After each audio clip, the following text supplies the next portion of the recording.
Et à mort, ils avancent sous les roquettes du bois sur Jiao Jiao, ce quartier périphérique de Djibo.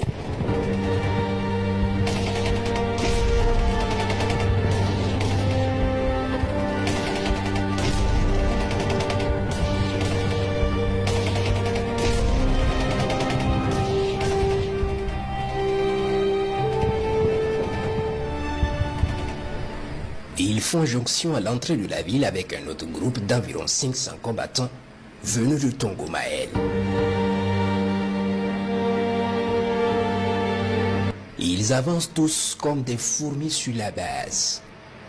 Puis un autre groupe quitte vers Baraboulé et se joint au combat.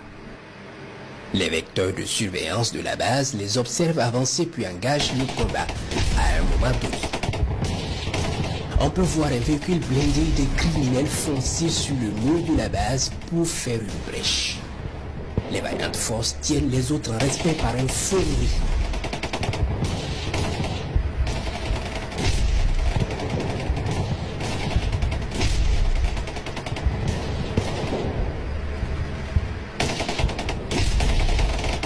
Les combats s'intensifient et le sang-froid de nos vaillantes forces combattantes est remarquable.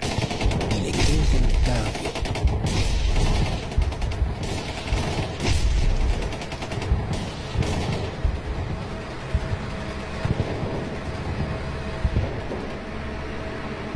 Ne trouvant pas la possibilité de pénétrer par la brèche, ils décident de s'attaquer à un poste de combat pour espérer rentrer par là, mais les hommes restent stoïques.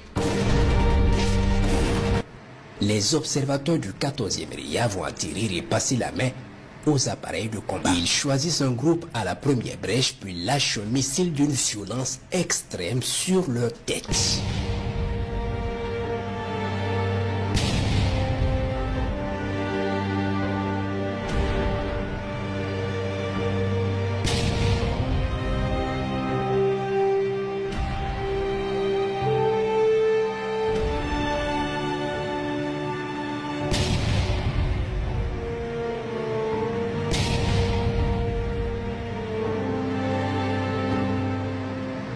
Puis un autre groupe au niveau de la deuxième brèche est verrouillé et frappé.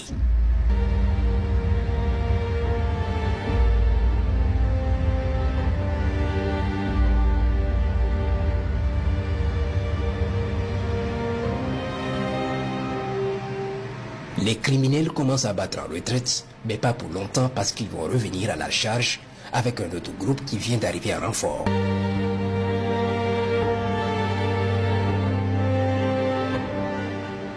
Ce groupe évite de s'approcher du mur, voyant brûler leurs camarades dans un feu d'enfer. Ils rôdent tout du mur en tirant dans la base de toutes les mitrailleuses.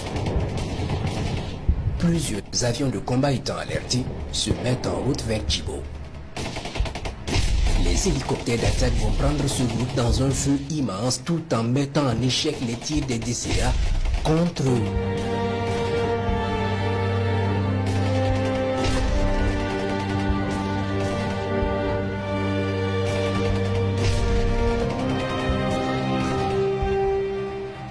Ils finissent par commencer à fuir en prenant plusieurs directions.